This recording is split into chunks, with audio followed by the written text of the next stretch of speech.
Okay. Charles Spurgeon.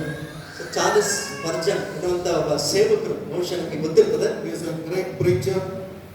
ಆತ ಒಬ್ಬ ದೊಡ್ಡ ಪ್ರಸಂಗಿಕ, and he was a man who is led by God. ಮತ್ತು ದೇವರಿಂದ ನಡೆಸಲ್ಪಟ್ಟಂತ ಒಬ್ಬ ವ್ಯಕ್ತಿ. And he preached many messages. ಮತ್ತು ಅನೇಕ ಸಂದೇಶಗಳನ್ನ ಆತನು ಸಾರಿದ. And many times he told how God led him. ಮತ್ತೆ ಯಾವ ರೀತಿಯಲ್ಲಿ ದೇವರು ಅನೇಕ ಸಂದರ್ಭಗಳಲ್ಲಿ ಅದನ್ನು ನಡೆಸಿದ್ನೋ ಅದನ್ನ ಹೇಳ್ತಾ ಹೋಗ್ತಾನೆ. So one day as he was sleeping in the night, ಒಂದು ದಿನ ಹೀಗೆ ರಾತ್ರಿ ವೇಳೆ ಮಲಗಿರ್ಬೇಕಾದ್ರೆ at 1:30 suddenly he woke up from his sleep. ಒಂದಿನ ಇದ್ದಕ್ಕಿದ್ದಾಗೆ ಮಧ್ಯರಾತ್ರಿ 1:30 ಸುಮಾರು ಸಮಯದಲ್ಲಿ ಆತನಿಗೆ ಎಚ್ಚರ ಆಯಿತು. So suddenly somebody has called him and woke him up. ಮತ್ತೆ ಯಾರೋ ಅದನ್ನ ಕರೆದು ಎಬ್ಬಿಸ್ತಾ ಇದ್ದಾರೆ. And suddenly he thought then he heard a voice. ಮತ್ತೆ ಆ ಸಮಯದಲ್ಲಿ ಆತನಿಗೆ ಒಂದು ಸ್ವರ ಕೇಳಿಸ್ತಾ ಇದೆ. In that voice he heard that God was telling go and preach in the church. ಆ ಸ್ವರದಲ್ಲಿ ಏನ್ ಕೇಳಿಸ್ತಾ ಇದೆಪ್ಪ ಅಂದ್ರೆ, ಎದ್ದು ಹೊರಟು ಹೋಗಿ ಚರ್ಚಲ್ಲಿ ಹೋಗಿ ಇದನ್ನ ಪ್ರಸಂಗ ಮಾಡು ಅಂತೇಳಿ. And he was asking Lord at this hour how can I go and preach in the church. ಆತನು ಕೇಳ್ತಾರೆ, ಸ್ವಾಮಿ ಈ ರಾತ್ರಿ ವೇಳೆ ನಾನು ಹೇಗೆ ಹೋಗಿ ಚರ್ಚಲ್ಲಿ ಪ್ರಸಂಗ ಮಾಡೋದು ಅಂತೇಳಿ. Who will come in the night? ಮತ್ತೆ ಈ ರಾತ್ರಿ ಸಮಯದಲ್ಲಿ ಯಾರಪ್ಪ ಬರ್ತಾರೆ ಚರ್ಚಿಗೆ? And God told go and preach. ಆದ್ರೆ ದೇವರು ಹೇಳ್ತಾರೆ ಆತನಿಗೆ, ಇಲ್ಲ ನೀನು ಎದ್ದು ಹೋಗಿ ಪ್ರಸಂಗ ಮಾಡು. So he went to the church and opened the doors of the church.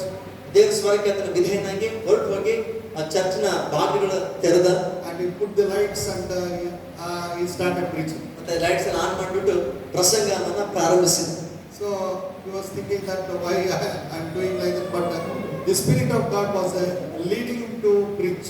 ಒಂದು ಕಡೆಗೆ ಆತನ ಶರೀರ ಮನಸ್ಸು ಆತನಿಗೆ ಹೇಳ್ತಾ ಇದೆ, ಯಾಕೆ ಈ ತರ ಎಲ್ಲ ಮಾಡ್ಕೊಳ್ತದೆ ಇವತ್ತು ಹಿಂಗ್ ಮಾಡ್ತದೆ. ಆದ್ರೆ ದೇವರಾತ್ಮ ಸ್ವರಕ್ಕೆ ಆತನ ವಿಧೇಯನಾಗಿ ಪ್ರೇರಣೆಯಿಂದ ಆತನು ಆ ಪ್ರಕಾರ ಮಾಡ್ತಾ ಬಂದ ನಂಬಿಕೆ. And God told him to give an altar call. ಮತ್ತೆ ಕೊನೆಯಲ್ಲಿ ಪ್ರಸಂಗ ಮುಗಿಸಿದ ಮೇಲೆ ಕೊನೆಯಲ್ಲಿ ವೇದಿಕೆ ಕರೆ ಅಂದ್ರೆ ಮುಂದೆ ಯಾರಾದ್ರೂ ಬರ್ರಿ ನೀವು ತೀರ್ಮಾನ ತೆಗೆದುಕೊಳ್ಳೋರಿದ್ರೆ ಅಂತ ಕರಿತಾ ಇದ್ದಾರೆ. He was led to ask the people to come in their lives. ಆ ರೀತಿಯಲ್ಲಿ ಆ ಕರೆ ಕೊಡ್ತಾ ನಿಮ್ಮ ಜೀವಿತಗಳನ್ನ ದೇವರಿಗೆ ಸಮರ್ಪಿಸಿರಿ, ಒಪ್ಪಿಸಿರಿ ಎಂಬ ಮಾತು ಹೇಳ್ತಾ ಇದ್ದಾನೆ. And he was not seeing any people. ಆದ್ರೆ ಅಲ್ಲಿ ಎದುರಿಗೆ ಮಾತ್ರ ಯಾವ ಒಬ್ಬ ಜನರನ್ನ ಖಂಡಿತ ಕಾಣ್ತಾ ಇಲ್ಲ.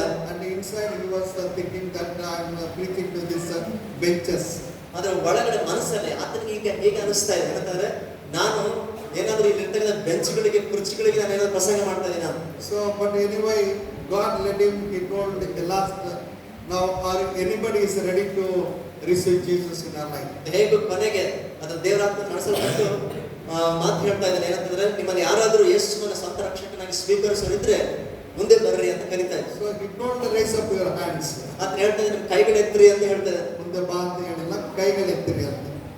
So suddenly what happened? ಮತ್ತೆ ಇದ್ದಕ್ಕಿದ್ದಾಗ ಏನಾಯ್ತಪ್ಪ ಅಂದ್ರೆ, He was by curiosity he was looking and he was asking please lift up your hands. ನೋಡ್ರಿ, ಕುತೂಹಲದಿಂದನೇ ಬಹುಶಃ ಮನಸ್ಸಲ್ಲಿ ಆತ್ಮ ಆಲೋಚನೆ ಮಾಡ್ತಾರೆ, ದೇವರು ನಡೆಸಿದ ಏನು ಇರಬೇಕು ಅಂತ. ಅದರಿಂದ ಹೇಳ್ತಾ ಇದ್ದಾನೆ, ಯಾರಾದ್ರೂ ದೇವ್ರು ನಂಬೋರು ಇದ್ರೆ ಕೈ ಎತ್ತಿ ತೋರಿಸಿದೆ. And suddenly two hands came out of in the midst of that benches. ಇದ್ದಕ್ಕಿದ್ದಾಗೆ ಆ ಬೆಂಚ್ಗಳ ಮಧ್ಯದಿಂದ ಎರಡು ಕೈಗಳು ಮೇಲೆ ಎದ್ದೇಳ್ತಾ ಇದ್ದಾರೆ. In traditional churches you will have benches. ಅದು ಸಾಂಪ್ರದಾಯಿಕವಾಗಿರ್ತಕ್ಕಂಥ ಸಭೆಗಳಲ್ಲಿ ನಿಮಗೆ ಬಹುಶಃ ಗೊತ್ತಿರ್ತದೆ, ಅಲ್ಲಿ ಕುತ್ಕೊಳ್ಳೋಕೆಲ್ಲ ಆಸನ ಬೆಂಚ್ಗಳನ್ನ ಹಾಕಿರ್ತಾರೆ. And each bench will not have only gap will be there. You cannot see any person who is behind the benches. ಮತ್ತೆ ಆ ಬೆಂಚ್ ಹಿಂದೆ ಯಾರಾದ್ರೂ ಕುತ್ಕೊಂಡ್ರೆ ಆ ಸಂದರ್ಭದಲ್ಲಿ ಮತ್ತೆ ಮುಂದೆ ಇರೋರಿಗೆ ಯಾರಿಗೂ ಕಾಣಿಸೋದಿಲ್ಲ ಅಲ್ಲಿ ಒಬ್ಬ ವ್ಯಕ್ತಿ ಇದ್ದಾರೆ. When the two hands came out of that middle of the benches, he had one kind of suddenly he felt something he was afraid about that two hands coming up. ಯಾವಾಗಂದ್ರೆ ಎರಡು ಕೈಗಳು ನೋಡಿದ ತಕ್ಷಣ ಅಂದ್ಕೊಂಡಿರಲ್ಲ ಯಾರು ಇದಾರೆ ಅಂತೇಳಿ, ಹಾಗಾಗಿ ಕೈಗಳು ಕಾಣೋದ್ರಲ್ಲೇ ಅದನ್ನ ಒಂದು ರೀತಿ ದಿಗ್ಭ್ರಮೆ ಆಯ್ತು. That too 2 o'clock in the middle of the night. ಅದು ಸಹ ರಾತ್ರಿ ವೇಳೆ 2 ಗಂಟೆ ಸಮಯ. That too church where there is no people. ಅದು ಸಹ ರಾತ್ರಿ ವೇಳೆ ಚರ್ಚೆ ಒಳಗೆ ಮತ್ತೆ ಯಾರು ಸಹ ಜನರು ಇಲ್ಲದಂತ ಸಂದರ್ಭ. So in that during such kind of time, suddenly two hands came out.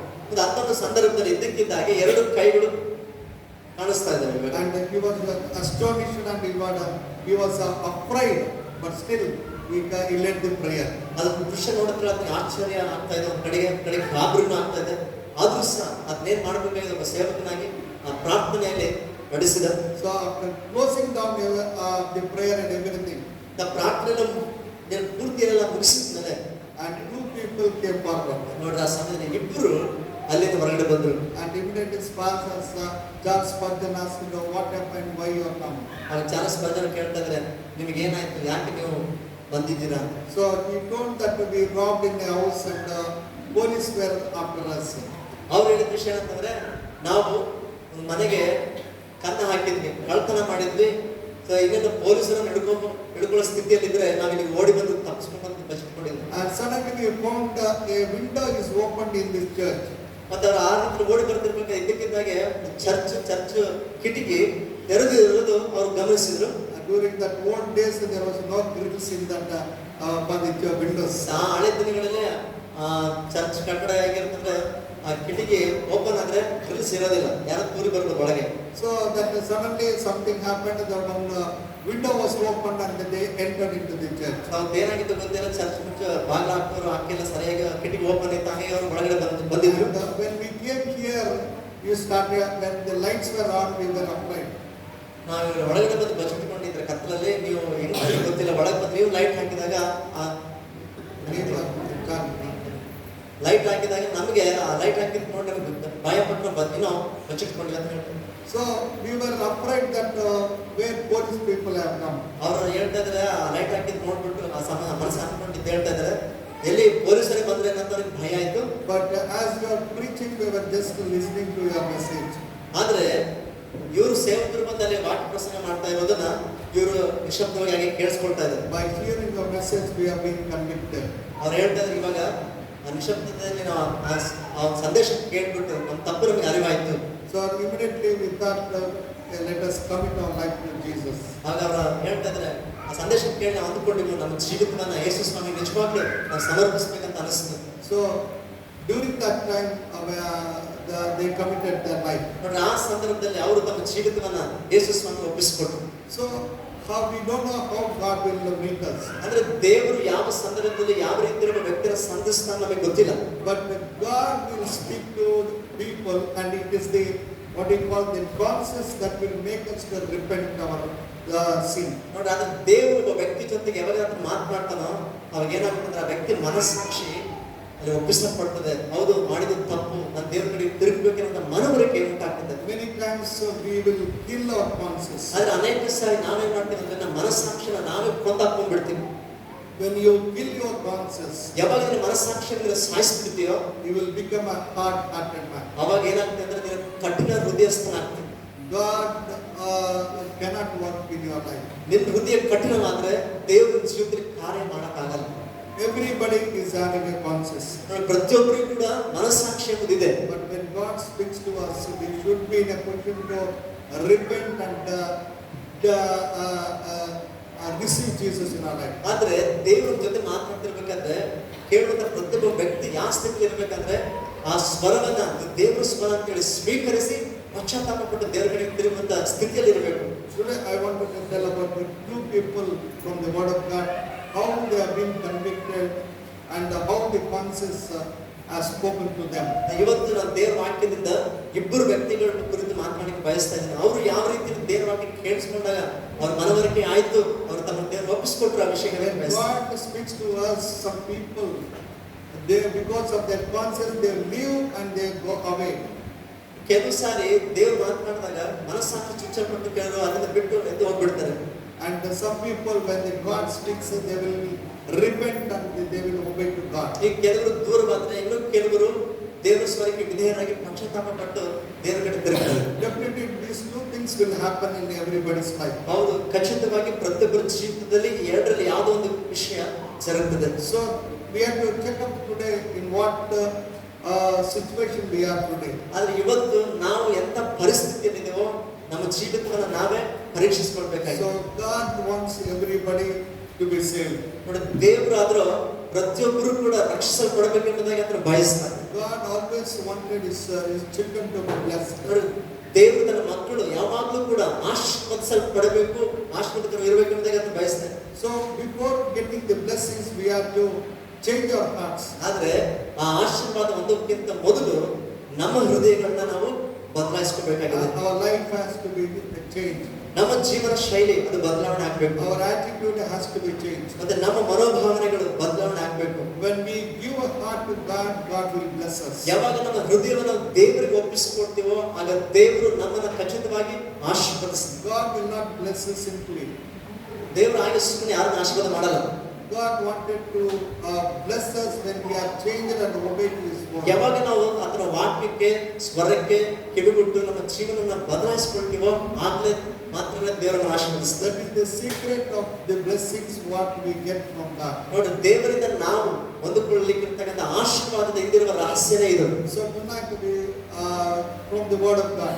ಇವತ್ತು ರಾತ್ರಿ ಈ ದೇವರ ವಾಕ್ಯದಿಂದ How we have to come closer to God and commit our life to God. ಮತ್ತೆ ಯಾವ ರೀತಿಯಲ್ಲಿ ನಾವು ದೇವರಿಗೆ ಇನ್ನೂ ಹತ್ತಿರವಾಗಬೇಕು, ದೇವರ ಬಳಿಗೆ ಯಾವ ರೀತಿ ನಾವು ಬರಬೇಕು ಆ ವಿಷಯವನ್ನು ಕಲ್ತ್ಕೊಳ್ಳೋಣ. So it is a well-known passage. Many times we heard about it. ಮತ್ತೆ ಅನೇಕ ಸಂದರ್ಭಗಳಲ್ಲಿ ಕೇಳಿದಂತ ನಮ್ಮೆಲ್ಲರಿಗೂ ಚೆನ್ನಾಗಿ ಪರಿಚಿತವಂತ ವೇದ ಭಾಗ ಇದು.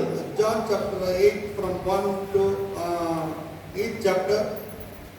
ಯೋಹಾನ ಸುವಾರ್ತೆ 8ನೇ ಅಧ್ಯಾಯ 1ರಿಂದ up to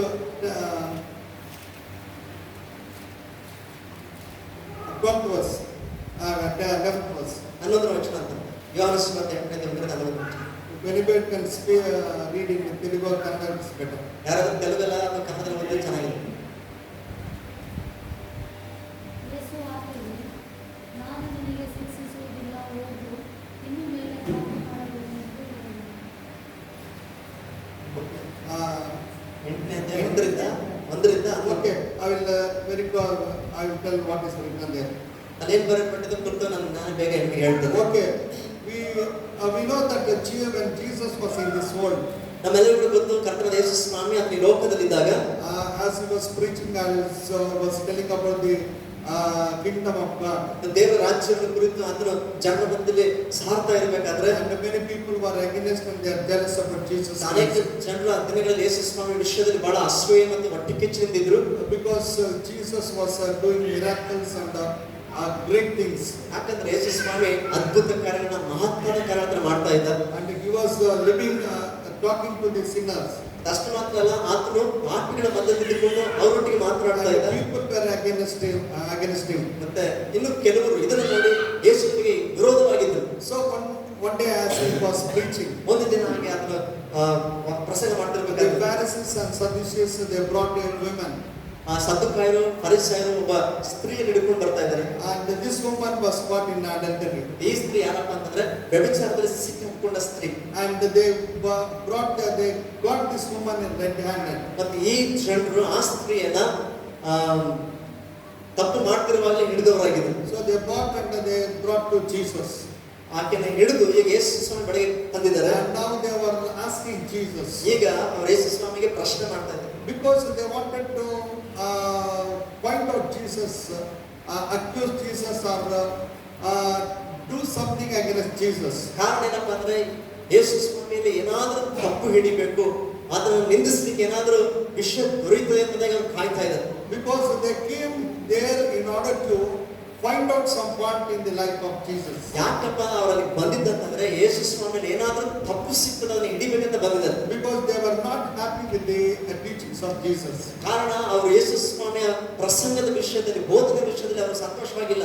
And this is a very crucial question and a testing time for Jesus. ಮತ್ತೆ ಈಗ ಅವರ ಪ್ರಶ್ನೆಗಳು ಯೇಸು ಸ್ವಾಮಿ ವಿಷಯದಲ್ಲಿ ನೋಡುವುದಾದ್ರೆ ತುಂಬಾ ಕ್ಲಿಷ್ಟಕರವಾದ ಸನ್ನಿವೇಶದಲ್ಲಿ ಆಗ್ತಿದ್ದಾರೆ. So Jesus, they brought this woman to Jesus. ಈಗ ಆ ಸ್ತ್ರೀಯನ್ನ ಯೇಸು ಸ್ವಾಮಿ ಬಳಿಗೆ ಅವರು ಕರೆತಂದಿದ್ದಾರೆ. And immediately they asked the Lord, we found this woman in adultery, doing adultery. ಅವ್ರು ಏನಂತ ಹೇಳ್ತಿದ್ದಾರೆ ಅಂದ್ರೆ, ಸ್ವಾಮಿ ಈ ಸ್ತ್ರೀ ತಪ್ಪು ಮಾಡ್ತಿರುವಾಗಲೇ ನಾವು ಹಿಡಿದು ನಿನ್ನ ಬಳಿ ತಂದಿದ್ದೀವಿ. According to the scriptures, according to the Moses law, we had to stone such kind of people. ಮತ್ತೆ ಇಂಥ ವ್ಯಕ್ತಿಗಳನ್ನ ಮೋಶೆಯ ಧರ್ಮಶಾಸ್ತ್ರದ ಪ್ರಕಾರ ಅವರನ್ನ ಕಲ್ಲೆಸೆದು ಕೊಂದು ಹಾಕಬೇಕು. So what do you wanted to say regarding this? ಮತ್ತೆ ಈ ವಿಷಯದಲ್ಲಿ ನೀನ್ ಏನ್ ಹೇಳ್ತೀಯ? And immediately Jesus didn't reply anything. ಆದ್ರೆ ನಾವು ನೋಡ್ತೇವೆ ಯೇಸು ಸ್ವಾಮಿ ತಕ್ಷಣ ಯಾವುದೂ ಉತ್ತರ ಕೊಡಲಿಲ್ಲ. And the Bible says he stood down, he was writing something. ದೇವರು ಹೇಳುತ್ತೆ ಆತನು ಬಾಗಿ ನೆಲದ ಮೇಲೆ ಏನೋ ಬರಿತಾ ಇದ್ದ. And the Bible says they were insisting upon Jesus, tell us what do you want us to do. ಆ ಸಮಯದಲ್ಲಿ ಅವ್ರು ಇನ್ನೂ ಒತ್ತಾಯ ಪಡಿಸ್ತಾ ಕೇಳ್ತಾ ಇದ್ದಾರೆ, ಯೇಸುವೆ ಹೇಳು, ಈ ವಿಷಯದಲ್ಲಿ ಏನ್ ಹೇಳ್ತೀಯ ಹೇಳು. And immediately Jesus told, put the person who is not sinned, let him put the stone first. ಆ ಯೇಸು ಸ್ವಾಮಿ ಹೇಳಿದ ಮಾತಿನಿಂದ ನಿಮ್ಮಲ್ಲಿ ಯಾರಲ್ಲಿ ಪಾಪ ಇಲ್ವೋ ಅಂತವರು ಮೊದಲು ಕಲ್ಲು ಆ ಸ್ತ್ರೀ ಮೇಲೆ ಹಾಕ್ಲಿ ಅಂತ. So he said that he that without sin, let him put a stone. ಅಂತ ಹೇಳಿದ ಮಾತಿನಿಂದ ನಿಮ್ಮಲ್ಲಿ ಪಾಪ ಇಲ್ಲದವ್ರು ಯಾರಿದ್ದಾರೋ ಅವನು ಕಲ್ಲನ್ನ ಮೇಲೆ ಹಾಕ್ಲಿ ಅಂತ. And immediately there the people there they walked out from that place. ಅಲ್ಲಿ ನೋಡ್ತಾ ತಕ್ಷಣ ಪ್ರತಿಯೊಬ್ಬರು ಕೂಡ ತಮ್ಮ ಸ್ಥಿತಿಯನ್ನು ಗ್ರಹಿಸಿಕೊಂಡವರಾಗಿ ಎಲ್ಲರೂ ಕಲ್ಲು ಕೆಳಗೆ ಬಿಟ್ಟು ಅಲ್ಲಿಂದ ಹೊರಟು ಹೋದ್ರು. And the ninth verse we see, being convicted of their conscience, they went out one by one. ನೋಡಿ 9ನೇ ವಚನ ಹೇಳ್ತದೆ, ಆ ಮಾತನ್ನು ಕೇಳಿ ತಾವೇ ಪಾಪಿಗಳೆಂದು ಮನಸ್ಸಿನಲ್ಲಿ ತಿಳ್ಕೊಂಡು ಹಿರಿಯರು ಮೊದಲುಗೊಂಡು ಕಿರಿಯರವರೆಗೂ ಒಬ್ಬರ ಹಿಂದೊಬ್ಬರು ಹೊರಗೆ ಹೋದರು. So they all left that place and only Jesus and that woman were left over. ನೋಡಿ ಬಂದವರೆಲ್ಲರೂ ಕೂಡ ಅಲ್ಲಿಂದ ಒಬ್ಬರಾಗಿ ಹೊರಟು ಹೋಗ್ಬಿಟ್ರು. ಅದರಲ್ಲಿ ಇರೋದು ಕೇವಲ ಯೇಸು ಸ್ವಾಮಿ ಮತ್ತು ಆ ಪಾಪದಲ್ಲಿ ಸ್ತ್ರೀ ಮಾತ್ರ. And this woman was just waiting what Jesus will do to her. ಮತ್ತೆ ಪಾಪ ಇಲ್ಲದಂತ ಯೇಸು ಸ್ವಾಮಿ ತನ್ನ ವಿಷಯದಲ್ಲಿ ಏನು ಕ್ರಮ ತೆಗೆದುಕೊಳ್ತಾನೋ ಅನ್ನುವಂತ ಭಯದಲ್ಲಿ ಆ ಸ್ತ್ರೀ ನಿಂತ್ಕೊಂಡಿದ್ದಾಳೆ. Because she knows very well that Jesus is only the person who have the right to stone her. ಯಾಕಂತಂದ್ರೆ ಆ ಸ್ತ್ರೀಗೆ ಚೆನ್ನಾಗಿ ಗೊತ್ತು ಇವಾಗ ಏನಂತಂದ್ರೆ ತನ್ನ ಮೇಲೆ ಧರ್ಮಶಾಸ್ತ್ರ ಪ್ರಕಾರ ಕಲ್ಲು ಎಸೆಯುವ ಅಧಿಕಾರ ಎಲ್ಲ ಇರೋದು ಕೇವಲ ಯೇಸು ಸ್ವಾಮಿಗೆ ಮಾತ್ರ ಅಂತ ಹೇಳಿ. But she was just waiting there looking to Jesus. ಆದ್ರೆ ಆಕೆ ಹಾಗೆ ಮೌನವಾಗಿ ಕಾಯ್ತಾ ಇದ್ದಾಳೆ, ಯೇಸು ಸ್ವಾಮಿ ಕಡೆಗೆ ನೋಡ್ತಾ ಇದ್ದಾಳೆ. And immediately Jesus said, what about, where are the people who accused you? ಹಾಗೆ ತಕ್ಷಣ ಹೇಳ್ತಾ ಇದ್ದಾನೆ, ಅಮ್ಮ ನಿನ್ನ ಮೇಲೆ ನಿಂದಿ ಹಾಕಿದ್ರಲ್ಲ ಆ ನಿಂದಿಸಿದ ಜನರಿಗೆ ಎಲ್ಲಿದ್ದಾರೆ ಏನಂದ್ರು? They are not punished you. ಅವ್ರು ಯಾರನ್ನು ನಿನ್ನ ಶಿಕ್ಷಿಸ್ಲಿಲ್ವಾ ಅಂತ ಕೇಳ್ತಾರೆ. And she said no. ಆಗ ಹೇಳಿದ್ರು ಇಲ್ಲ ಸ್ವಾಮಿ. And immediately Jesus told, I also will not punish you. ತಕ್ಷಣ ಯೇಸು ಸ್ವಾಮಿ ಹೇಳ್ತಾನೆ, ನಾನು ನಿನಗೆ ಯಾವ ಶಿಕ್ಷೆ But ವಿಧಿಸಬಲ್ಲ, henceforth don't do the same sin. ಆದ್ರೆ ಈಗಿನಿಂದ ಅಂದ್ರೆ ಇನ್ನು ಮೇಲೆ ನೀನು ಪಾಪ ಮಾಡಬೇಡ ಅಂತ ಹೇಳ್ತಾ ಇದ್ದಾರೆ. So I also will go and sin no more. ನಾನು ಹೇಳ್ತೇನೆ ಯೇಸು ಸ್ವಾಮಿ, ಹೋಗು, ನಾನು ನಿನಗೆ ಶಿಕ್ಷೆ ವಿಧಿಸುವುದಿಲ್ಲ, ಹೋಗು, ಇನ್ನು ಮೇಲೆ ಪಾಪ ಮಾಡಬೇಡ ಎಂದು ಹೇಳಿದನು. So this is the thing which is written here. ನೋಡಿ ಇಲ್ಲಿ ಬರೆಯಲ್ಪಟ್ಟಂತ ವಿಷಯ ಇದು. So my dear brothers and sisters, ನನ್ನ ಪ್ರಿಯ ಸಹೋದರ ಸಹೋದರಿ, so let us learn some lessons from this passage. ಮತ್ತೆ ಇವತ್ತು ನಾವು ಈ ವೇದ ಭಾಗದಿಂದ ಕೆಲವು ಪಾಠಗಳನ್ನ ಕಲ್ತ್ಕೊಳ್ಳೋಣ. As I said, Jesus, they brought this woman to Jesus. ನಾವು ಈಗಾಗಲೇ ಕೇಳಿದ ಪ್ರಕಾರ ಆ ಸ್ತ್ರೀಯನ್ನ ಆ ಜನರು ಯೇಸು ಸ್ವಾಮಿ ಬಳಿಗೆ ಹಿಡ್ಕೊಂಡು ಬಂದ್ರು To find a fault in the life of Jesus. ಕಾರಣ ಏನಪ್ಪ ಅಂತಂದ್ರೆ ಆ ಮೂಲಕ ಯೇಸು ಸ್ವಾಮಿಯಲ್ಲಿ ತಪ್ಪು ಹಿಡಿಬೇಕಂತ ಹೇಳಿ ಬಂದ್ರು. Because they were waiting for a chance to catch hold of Jesus. ಅವರು ಯಾವಾಗಲೂ ಕೂಡ ಯೇಸು ಸ್ವಾಮಿಯಲ್ಲಿ ಏನು ಸಿಗ್ತದೋ ತಪ್ಪು ಅದನ್ನ ಅವಾಗ ಕಾಯ್ತಾ ಇದ್ರು, ತಪ್ಪಿದ್ರೆ ಅದನ್ನ ಹಿಡಿಬೇಕಂತ ಹೇಳಿ. In this previous chapter we see that chapter 7 and 45 verse. ಹಿಂದಿನ ಅಧ್ಯಾಯ ಅಂದ್ರೆ 7ನೇ ಅಧ್ಯಾಯ 45ನೇ ಅಂಶನ ನೋಡೋದಾದ್ರೆ, And then came the officers to the chief priests and the Pharisees, and they said unto them, why have you not brought him? The officers answered, never man spake like this man. ಬಳಿಕ ಆ ಓಲೆಕಾರರು ಮಹಾಯಾಜಕರ ಮತ್ತು ಫರಿಸಾಯರ ಬಳಿಗೆ ಬಂದಾಗ ಇವರು ನೀವು ಯಾಕೆ ಅವರನ್ನು ಹಿಡಿತರಲಿಲ್ಲ ಎಂದು ಅವರನ್ನು ಕೇಳಿದ್ದಕ್ಕೆ ಆ ಓಲೆಕಾರರು ಈ ಮನುಷ್ಯನು ಮಾತನಾಡುವ ರೀತಿಯಲ್ಲಿ ಯಾರೂ ಎಂದು ಮಾತಾಡಿದ್ದಿಲ್ಲ ಎಂದು ಉತ್ತರ ಕೊಟ್ಟರು. So we see that the Pharisees, Sadducees, they sent the what you called the soldiers to catch hold of Jesus. ನಾನು ನೋಡ್ತಾ ಇದ್ದೆ ನೋಡ್ರಿ, ಒಂದು ಸಂದರ್ಭದಲ್ಲಿ ಈ ಫರಿಸಾಯರು ಸದ್ದುಕಾಯರು ಯೇಸು ಸ್ವಾಮಿಯನ್ನ ಹಿಡಿದು ತರಲಿಕ್ಕೋಸ್ಕರ ಮತ್ತೆ ಅಲ್ಲಿರ್ತಕ್ಕಂಥ ಓಲೆಕಾರರನ್ನ ಕೆಲವು ಅಧಿಕಾರಿಗಳನ್ನ ಕಳಿಸ್ತಾ ಇದ್ದಾರೆ. So they have come to in order to catch hold of Jesus. ಅವ್ರು ಯಾಕೆ ಅಲ್ಲಿಗೆ ಬಂದಾರೆ ಅಂತಂದ್ರೆ ಯೇಸು ಸ್ವಾಮಿ ಹಿಡ್ಕೊಂಡು ಹೋಗ್ಬೇಕಂತ ಬಂದಿದ್ದಾರೆ. But when they came here, they came there. ಆದ್ರೆ ಅವರು ಯೇಸು ಸ್ವಾಮಿ ಹತ್ರ ಬಂದಾಗ They heard that Jesus was preaching. ಅವರು ಕೇಳಿಸ್ಕೊಳ್ತಾ ಇದ್ದಾರೆ ಯೇಸು ಸ್ವಾಮಿ ಏನ್ ಮಾಡ್ತಾ ಇದ್ದಾನೆ, ದೇವರ ರಾಜ್ಯ ಕುರಿತು ಸಾರ್ತಾ ಇದ್ದಾನೆ. And that preaching has really they touched their life. ಆ ಸಂದೇಶ, ಆ ಪ್ರಸಂಗ ಅವರ ಹೃದಯಗಳನ್ನ ಮನಸ್ಸನ್ನು ಮುಟ್ಟಿತು. They didn't find anything wrong in the life of Jesus. ಮತ್ತೆ ಯೇಸು ಸ್ವಾಮಿ ಯಾವ ತಪ್ಪು ಅವರು ನೋಡಕ್ ಆಗ್ತಾ ಇಲ್ಲ. And immediately they came back empty-handed.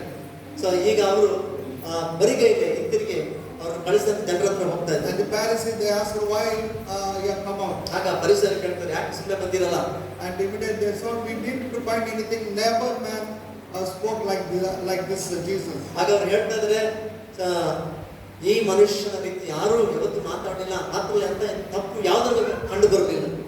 And we know that when Jesus speaks, his words were with the power and authority. ನಮಗೆ ಗೊತ್ತು ಯೇಸು ಸ್ವಾಮಿ ಯಾವಾಗ ಮಾತನಾಡಿದ್ರು ಕೂಡ ಆತನ ಮಾತಿನಲ್ಲಿ ಅಧಿಕಾರ ಮತ್ತು ಶಕ್ತಿ ಇರುವುದು ನೋಡ್ತಾ ಇದ್ದೀವಿ. And there was no fault or sin when he was speaking. ಮತ್ತೆ ಆತನ ಮಾತನಾಡುವಾಗಲೂ ಕೂಡ ಆ ಮಾತಿನಲ್ಲಿ ಸಹ ಯಾವ ತಪ್ಪು ಅಪರಾಧವು ಇರಲಿಲ್ಲ. And they were telling that they were testifying that he never man spoke like this. ಮತ್ತೆ ನೋಡ್ರಿ ಬಂದವರು ಅವರೇ ಹೇಳ್ತಾ ಇದ್ದಾರೆ, ಈತನು ಮಾತನಾಡಿದ ಹಾಗೆ ಯಾವತ್ತು ಯಾರು ಎಂದು ಮಾತನಾಡಿಲ್ಲ.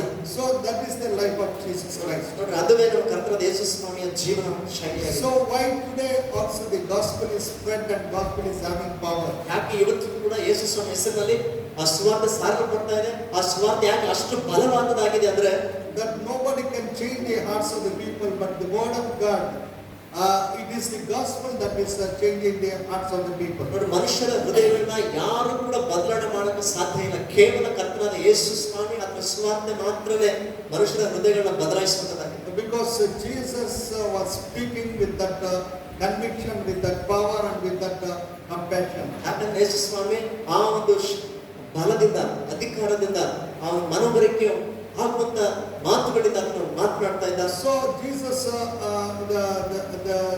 these people came and they didn't find any fault in the life of Jesus. ಇವರು ಹಿಂತಿರುಗಿ ಬಂದು ಅವರೇ ಹೇಳ್ತಾ ಇದ್ದಾರೆ, ಆತನಲ್ಲಿ ಯಾವ ತಪ್ಪು ನಮಗೆ ಕಾಣಲಿಲ್ಲ.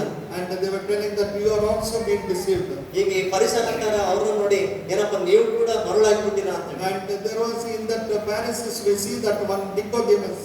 ಆ ಪರಿಸರ ಮಧ್ಯದಲ್ಲಿ ನಿಕೋದೇಮನ ಎಂಬ ಒಬ್ಬ ವ್ಯಕ್ತಿ ನಾವು ನೋಡ್ತಾ ಇದ್ದೀವಿ. He came to Jesus one night and asked about salvation. ಈ ನಿಕೋದೇಮನ ಒಂದು ಸಮಯದಲ್ಲಿ ರಾತ್ರಿ ವೇಳೆ ಯೇಸು ಸ್ವಾಮಿ ಹತ್ರ ಬಂದು ರಕ್ಷಣೆ ಕುರಿತಾಗಿ ವಿಚಾರಿಸಿದಂತ ವ್ಯಕ್ತಿ. But he was also telling, see, it is not good to judge any man before we hear that man's word.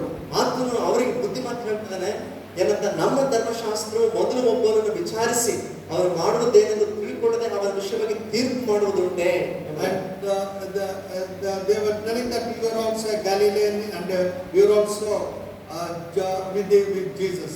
ಆ ಮಾತಿಗೆ ಆ ಪರಿಸರ ಈತನು ಕೂಡ ನಿಂದಿಸಿ ಹೇಳ್ತಾ ಇದ್ದಾರೆ, ನೀನು ಗಲ್ಲೈದವನು, ಗಲ್ಲೈದಲ್ಲಿ ಪ್ರವಾದಿ ಹುಟ್ಟುವುದೇ ಇಲ್ಲ, ವಿಚಾರಿಸಿ ನೋಡಂತ ಆತನಿಗೆ ಮತ್ತೆ ಎದುರು ಮಾತಾಡ್ತಾರೆ. So after all this discussion, we see that everybody went home, the Bible says. ನೋಡ್ತೇವೆ ಎಲ್ಲ ವಿಚಾರಣೆ ಅವರಲ್ಲಿ ಚರ್ಚೆ ಆದ್ಮೇಲೆ ಅವ್ರ ಪ್ರತಿಯೊಬ್ಬರು ಅವರ ಮನೆಗೆ ಹೋಗ್ಬಿಟ್ರು.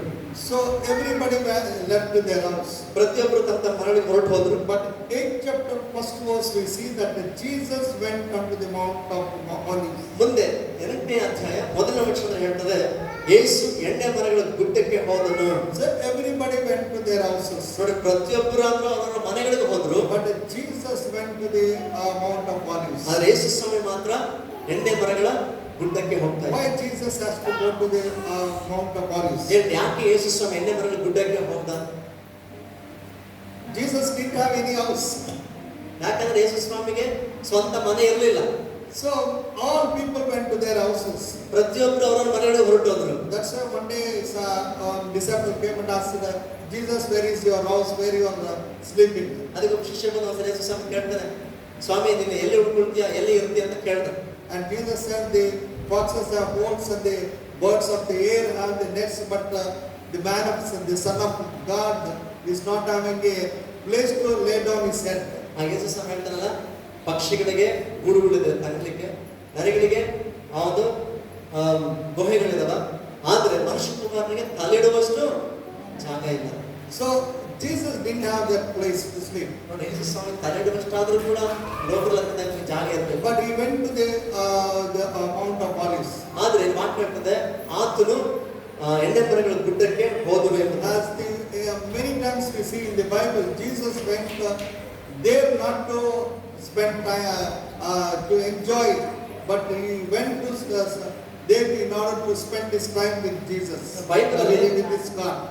ಬೈಬಲ್ ಅನೇಕ ಸಂದರ್ಭಗಳೆಲ್ಲ ನೋಡ್ತೀವಿ ಯೇಸು ಸ್ವಾಮಿ ಆತನು ಎಣ್ಣೆ ಮರಗಳ ಬೆಟ್ಟಕ್ಕೆ ಹೋಗುವಂತ ಅಭ್ಯಾಸ ತೆಗಿತ್ತು. ಕಾರಣ ಏನಂತಂದ್ರೆ ಅದೇನೋ ಅದನ್ನು ಸುಮ್ಮನೆ ಕಾಲಹರಣ ಮಾಡ್ಲಿಕ್ಕೋ ಅಥವಾ ಯಾವುದೋ ವಿರೋಧಕ್ಕೋಸ್ಕರ ಅಲ್ಲ, ಬದಲಾಗಿ ತಂದೆಯೊಟ್ಟಿಗೆ ಸಮಯ ಕಳೆಯಲಿಕ್ಕೆ, ತಂದೆಯೊಟ್ಟಿಗೆ ಮಾತಾಡ್ಲಿಕ್ಕೋಸ್ಕರ ಅದನ್ನು ಪ್ರಾರ್ಥನೆಗಾಗಿ ಹೋಗ್ತಾ ಇದ್ದ. Before going to cross also, he went to the garden of Gethsemane in order to spend some time. ನೋಡ್ರಿ, ಆತನು ಅವನು ಶಿಲುಬೆಗೆ ಹೋಗೋದಕ್ಕಿಂತ ಮುಂಚಿತವಾಗಿ ಕೂಡ ನೋಡ್ತೀವಿ ಅದನ್ನ ಜೀವನದಲ್ಲಿ ಆ ಗೆತ್ಸೆಮನೆ ತೋಟಕ್ಕೆ ಹೋಗ್ತಾನೆ. ಕಾರಣ ಏನಂತಾರೆ, ಸ್ವಲ್ಪ ಸಮಯ ತಂದೆಯೊಟ್ಟಿಗೆ ಪ್ರಾರ್ಥನೆಯಲ್ಲಿ ಕಳೆಯುವುದಕ್ಕಾಗಿ. Even his disciples would have followed Jesus. ಮತ್ತೆ ಅವರ ಶಿಷ್ಯರು ಕೂಡ ಆ ಸಂದರ್ಭದಲ್ಲಿ ಯೇಸುವನ್ನು ಹಿಂಬಾಲಿಸಿ ಹೋದರು.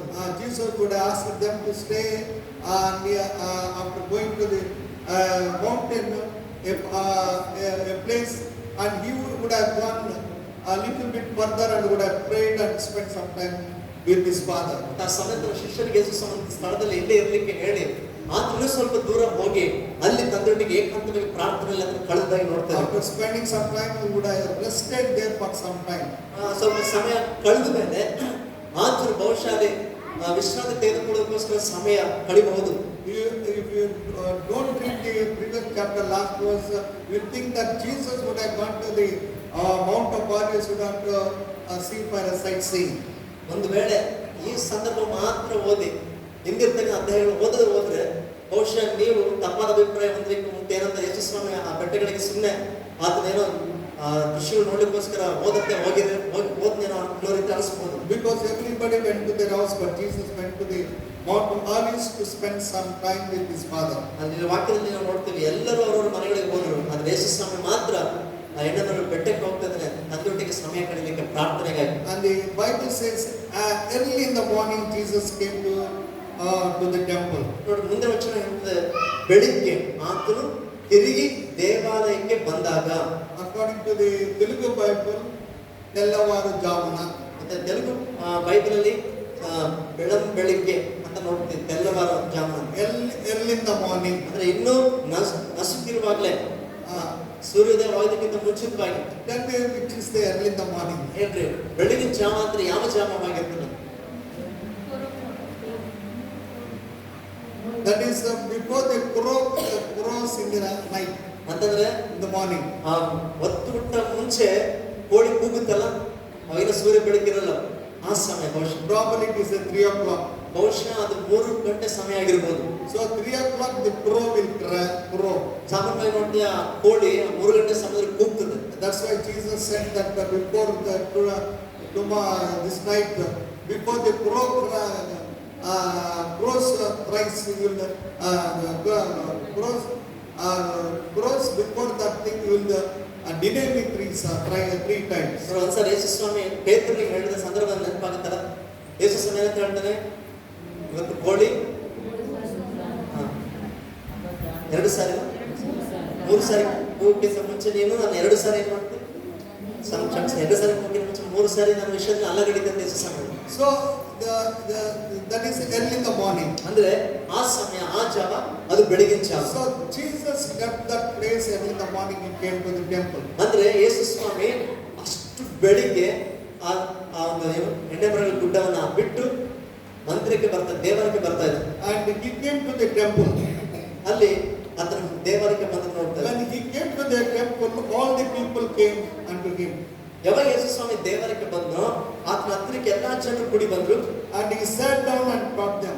ಅಲ್ಲಿ ಆತ ಕೂತ್ಕೊಂಡು ಅವರೆಲ್ಲರಿಗೂ ಸಹ ದೇವರ ವಾಕ್ಯವನ್ನು ಮಾತ್ರ ಸಾರ್ತಾ ಇದ್ದಾನೆ. So at what time these people came? ಹೇಳ್ರಿ, ಆ ಜನ ಹಾಗಾದ್ರೆ ಯಾವ ಸಮಯದಲ್ಲಿ ಬಂದ್ರು ಅಲ್ಲಿಗೆ? Early in the morning. ಅಂದ್ರೆ ಬೆಳಗಿನ ಜಾವ. Probably it may not be 3 o'clock, it could have been around 6 o'clock. ಬಹುಶಃ ಅದು 3 ಗಂಟೆ ಸಮಯ ಆಗಿರ್ಲಿಕ್ಕಿಲ್ಲಪ್ಪ. ಬಹುಶಃ ಜನರು ಬಂದ ವೇಳೆ 6 ಗಂಟೆ ಸುಮಾರು ಸಮಯ ಆಗಿರ್ಬೋದು. Because 3 o'clock Jesus would have come down from that top. ಯಾಕಂದ್ರೆ ಆ ಎಣ್ಣೆ ಮರಗಳ ಬೆಟ್ಟದ ಮೇಲಿದ್ದ ತುದಿಯಿಂದ ಯೇಸು ಸ್ವಾಮಿ ಬಹುಶಃ 3 ಗಂಟೆ ಸಮಯಕ್ಕೆ ಹತ್ರ ಅಲ್ಲಿಂದ ಬಿಟ್ಟು ಬಂದಿರಬಹುದು. So by 5 or 8, 6 o'clock, Jesus came to the temple. ಬಹುಶಃ 5 ಅಥವಾ 6 ಗಂಟೆಗೆಲ್ಲ ಯೇಸು ಸ್ವಾಮಿ ದೇವಾಲಯದಲ್ಲಿ ಇದ್ದಾನೆ. And the people also came there. ಜನರು ಸಹ ಆ ಸಮಯದಲ್ಲಿ ಇಲ್ಲಿಗೆ ಬಂದರು. It is, you would have wondering how come the people will come at that time. ಬಹುಶಃ ನಿಮಗೆ ಆಶ್ಚರ್ಯ ಆಗ್ತಿರ್ಬೋದು ಏನಂದ್ರೆ ಅಷ್ಟು ಬೆಳಗ್ಗೆ ಹೇಗೆ ತರ ಜನರು ಬಂದಿರಬೇಕು. And if people are having a mind to learn, ಜನರಿಗೆ ಏನಾದ್ರೂ ಕಲಿಬೇಕು ತಿಳ್ಕೊಬೇಕಿರುವಂತ ಮನಸ್ಸಿದೆ. a person who wanted to learn, there is no time for that person. ನೋಡಿ, ಕಲಿಬೇಕನ್ನಂತ ವ್ಯಕ್ತಿಗೆ ಯಾವ ಸಮಯ ನಿಗದಿ ಅದನಿಗೆ ಇರೋದಿಲ್ಲ. A rank student, even in the night he will study. Rank ಗಳಿಸುವಂತ ವಿದ್ಯಾರ್ಥಿ ರಾತ್ರಿ ವೇಳೆ ಯಾವ ಸಮಯ ಯಾವ ಜಾವದಲ್ಲಾದ್ರೂ ಸಹ ಓದಲಿಕ್ಕೆ ಸಿದ್ಧನಾಗ್ತಾರೆ. If we wanted to learn, definitely not even night, even daytime, anytime he will have a mind to learn. ಕಲಿಬೇಕಂತ ಮನಸ್ಸಿದ್ರೆ ಸಮಯ ಆತನಿಗೆ ಬೆಳಿಗ್ಗೆ ಮಧ್ಯಾಹ್ನ ರಾತ್ರಿ ಅನ್ನೋದು ಇರೋದಿಲ್ಲ. So here we see that these people came early in the morning to hear, to listen to Jesus. ಇಲ್ಲಿ ನಾವು ನೋಡ್ತಿದ್ದೇವೆ ಈ ಜನರು ಅಷ್ಟು ಬೆಳಗಿನ ಜಾವದಲ್ಲಿ ಯೇಸು ಸ್ವಾಮಿ ಅಂತರಕ್ಕೆ ವಾಕ್ಯವನ್ನ ಕಲ್ತ್ಕೊಳ್ಳೋಕ್ಕೋಸ್ಕರ ಬರ್ತಾ ಇದ್ದಾರೆ. Because there is life in the words of Jesus Christ. ಯಾಕಂದ್ರೆ ಯೇಸು ಸ್ವಾಮಿ ಮಾತಿನಲ್ಲಿ ಜೀವ ಇತ್ತು.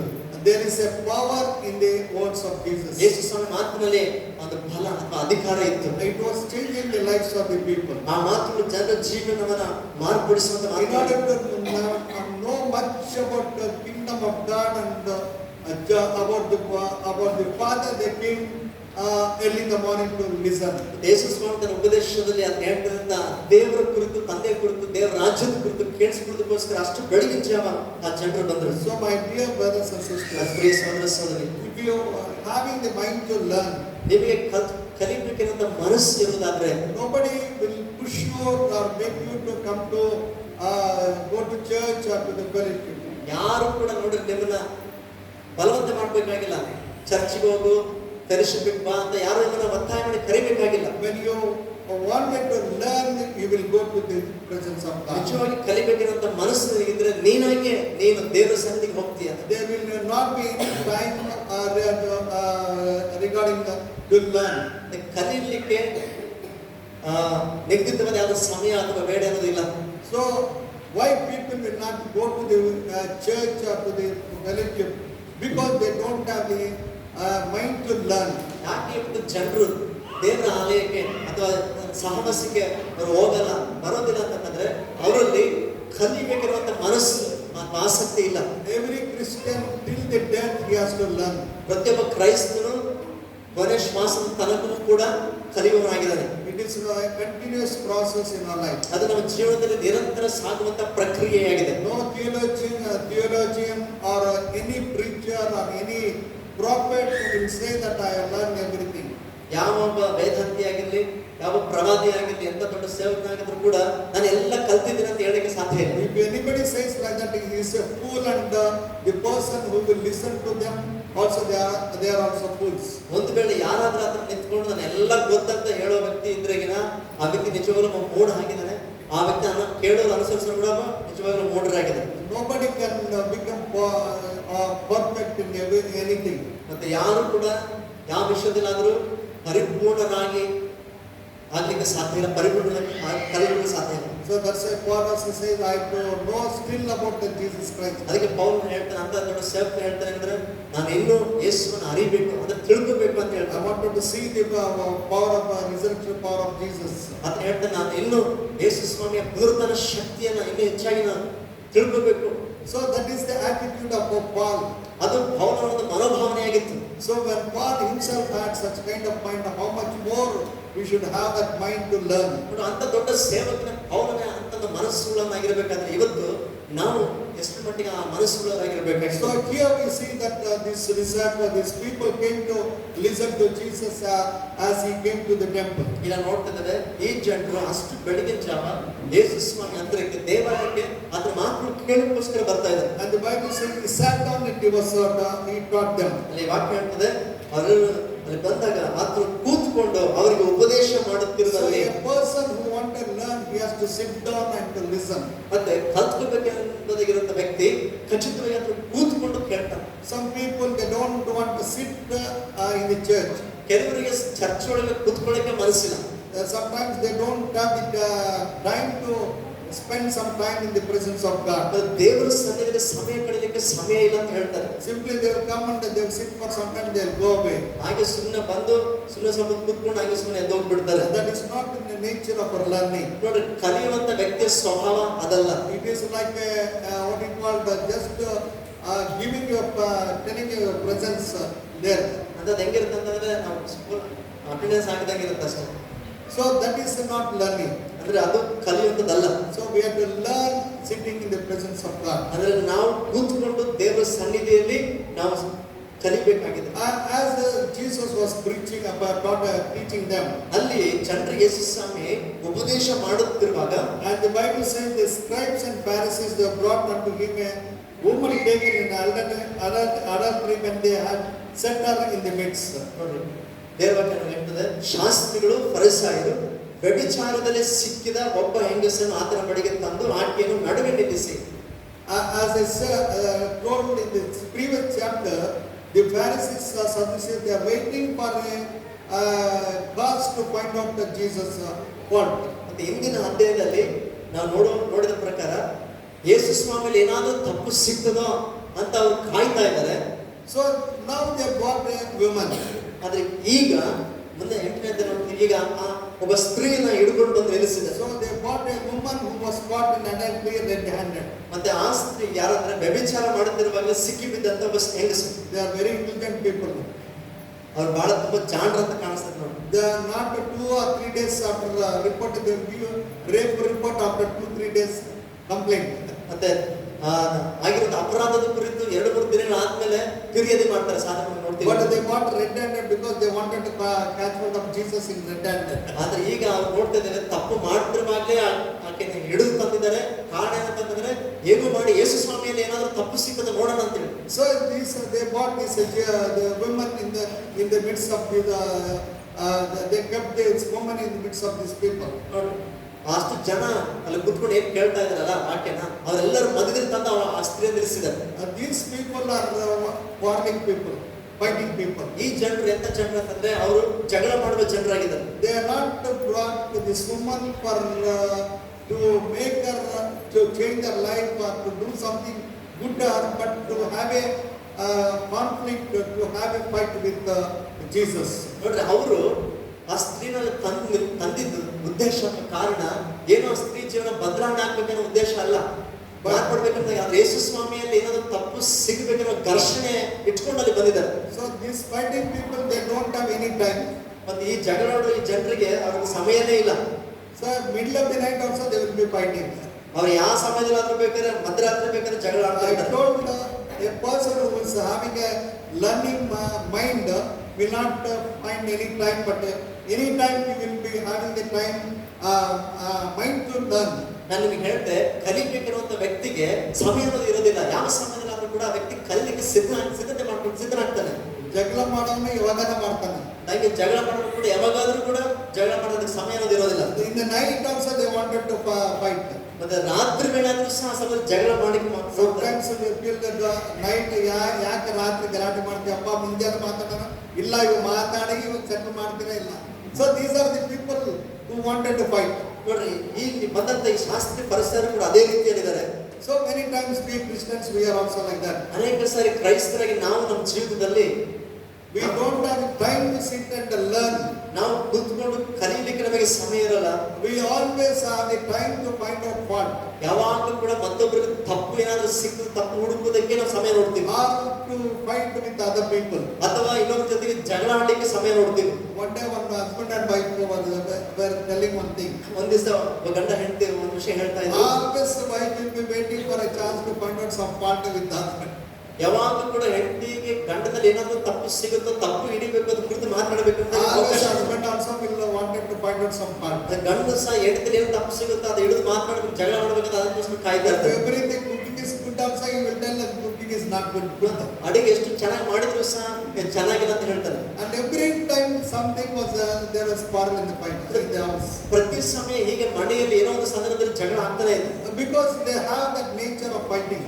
ಯಾಕಪ್ಪ ಅಂದ್ರೆ ಅವ್ರ ಒಳಗಡೆ ಜಗಳ ಆಡೋ ಸ್ವಭಾವ ಇದೆ. recently one pastor told very beautiful one good thing. ಈ ಮಧ್ಯ ಕಾಲದಲ್ಲಿ ಒಬ್ಬ ಪಾಸ್ಟ್ ಒಂದು ವಿಷಯ ಹೇಳಿದ್ರು. So the two people, husband and wife, came and told the pastor, always we are fighting in the house. ಆ ಇಬ್ಬರು ಗಂಡ ಹೆಂಡತಿ ಬಂದು ಪಾಸ್ಟ್ ಹತ್ರ ಮಾತ್ರ ಹೇಳಿದ್ರೆ, ಪಾಸ್ಟ್ ನಮ್ಮ ಮನೇಲಿ ಯಾವಾಗ ಜಗಳ ಆಗ್ತಾ ಇದೆ. Normally pastor will counsel separately husband and wife. ಸಾಧಾರಣವಾಗಿ ಪಾಸ್ಟ್ ಏನ್ ಮಾಡ್ತಾರೆ, ಗಂಡನ ಮತ್ತೆ ಹೆಂಡತಿನ ವಿಚಾರಣೆ ಮಾಡುವಾಗ ಪ್ರತ್ಯೇಕವಾಗಿ ವಿಚಾರಣೆ ಮಾಡ್ತಾರೆ. And immediately the pastor know this wife is a little bit emotional girl. ಪಾಸ್ಟ್ಗೆ ವಿಷಯ ಗೊತ್ತಾಗಿದೆ ಅಂತಂದ್ರೆ ಹೆಂಡತಿ ಭಾವೋದ್ರೇಕ ಜಾಸ್ತಿ ಬೇಗನೆ ಸಿಟ್ಟುಕೊಳ್ತಾಳೆ ಅಂತ. And immediately he told this while counseling, the pastor told that the sister, when you are having that what you call anger, wanted to talk something against your husband, no, you drink some water. ಅವಾಗ pastor ಅವ್ರ ಸಮಸ್ಯೆಗೆ ಒಂದು ಪರಿಷ್ಕಾರಕ್ಕೋಸ್ಕರ ಒಂದು ಮಾತು ಹೇಳ್ತಾರೆ ಹೆಂಡತಿಗೆ, ಆ ಸ್ತ್ರೀಗೆ ಏನಂತಂದ್ರೆ, ಅಮ್ಮ ಯಾವಾಗನ ಇನ್ ಮೇಲೆ ಜಗಳ ಏನಾದ್ರು ಆಗ್ತದಲ್ಲ, ಆ ಸಂದರ್ಭದಲ್ಲಿ ಒಂದು ಕೆಲಸ ಮಾಡು, ನಿನ್ ಗಂಡನ ಎದುರುಗಡೆ ಸಿಟ್ಟಾಗಿ ನಾವು ಮಾತಾಡ್ತಾ ಸಂದರ್ಭದಲ್ಲಿ ನೀನು ನಿನ್ನ ಬಾಯಲ್ಲಿ ಒಂದು ಗುಡ್ಡು ನೀರು ಹಾಕೊಂಡು ನುಗ್ಗಬೇಡ, ಹಂಗೆ ಎದ್ದು ಬಿಡ ಅಂತ ಹೇಳಿದೆ. You drink that water, but don't swallow or spit out. ನೀರು ಬಾಯಿಗೆ ಹಾಕೊಂಡ್ಬಿಟ್ಟು ನುಗ್ಗಲೂಬಾರ್ದು, ಹೊರಗೆ ಉಗುಳಬಾರ್ದು, ಹಂಗೆ ಸ್ವಲ್ಪ ಹೊತ್ತು ಇರೋ ಅಂತ ಹೇಳಿದ. She told, okay, I will do. ಅವಾಗ ಸ್ತ್ರೀ ಹೇಳಿದ್ರು, ಅವಾಗ ಹಾಗೆ ಆ ಸಮಯ ಅರ್ಥ ಆಗಿಲ್ಲ. ಪಾಸ್ಟ್ ಏನೋ ಹೇಳಿದ, ಆಯ್ತು ಮಾಡ್ತೀನಿ ಅಂತ ಹೇಳಿದ್ರೆ ಹಾಗೆ ಮಾಡ್ತೀನಿ ಅಂತ. So immediately he went home and something she wanted to fight and become angry. ಈಗ ಅವ್ರ ಮನೆಗೆ ಹೋದ್ರು, ಮತ್ತೆ ಒಂದು ಸಂದರ್ಭ ಬಂತು, ಒಬ್ರಿಗೊಬ್ರು ಜಗಳ ಆಡೋ ಸಂದರ್ಭ ಬಂದಿದೆ, ಕೋಪ ಉಳುವ ಸಂದರ್ಭ. Pastor told to drink water, no, I will drink water now. Past ಹೇಳಿದ ಮಾತು ನೆನಪಾಯ್ತು. ಪಾಸ್ಟ್ ಹೇಳಿರಲ್ಲ, ನೀರು ಬಾಯಿಗೆ ಹಾಕು ಅಂತ, ನಾನು ನೀರು ಬಾಯಿಗೆ I ಹಾಕೊಂತೀನಿ. should not swallow or spit out. ಅದ್ರ ವಿಷಯ ಕಂಡೀಷನ್ ಅಂದ್ರೆ ನೀರು ನುಗ್ಗಬಾರ್ದು, ಹೊರಗೆ ಉಗುಳಬಾರ್ದು. And immediately he was very tightly, he was keeping her mouth. Past ಹೇಳಿದ ಅಂತ ಹೇಳಿ ಬಾಯಿ ಗಟ್ಟಿ ಹಂಗೆ ಹಿಡ್ಕೊಂಡಿದ್ದು. And she went home, she went inside, cooked everything, prepared everything, kept everything. ಮತ್ತೆ ಆಕೆ ಏನ್ ಮಾಡಿದ್, ಏನ್ ಮಾಡಕ್ಕೇನಿಲ್ಲ, ಒಳಗೆ ಬಂದು ಅಡಿಗೆ ರೂಮ್ನಲ್ಲಿ ಏನ್ ಅಡಿಗೆ ಮಾಡ್ಬೇಕಾಯ್ತು ಎಲ್ಲ ಅಡಿಗೆ ಹಾಗೆ ಮಾಡಿ ಮುಗಿಸಿದ್ರು. So 2 days passed, 3 days passed, there was peace in the house. ನೋಡ್ರಿ, 2 ದಿನ ಕಡಿತು, 3 ದಿನ ಕಡಿತು, ಮನೆಯಲ್ಲಿ ಅಸಲು ಜಗಳನೇ ಆಗ್ತಾ ಇಲ್ಲ, ಸಮಾಧಾನವಾಗಿದ್ದಾರೆ. And immediately she came to the church happily telling, Pastor, really we are enjoying our life. ಆಮೇಲೆ ಸ್ವಲ್ಪ ದಿನಾದ್ರು ಅಂದ್ರೆ ಮುಂದಿನ ಭಾನುವಾರ ಸಭೆಗೆ ಬಂದಾಗ ಆ ಸ್ತ್ರೀ ಹೇಳ್ತಾರೆ ಪಾಸ್ಟ್ರೆ ತುಂಬಾ ಚೆನ್ನಾಗಿದ್ದೀವಿ, ಆರಾಮಾಗಿದ್ದೀವಿ, ಈಗ ಸಂತೋಷವಾಗಿದ್ದೀವಿ ಅಂತ ಹೇಳಿದ್ವಿ.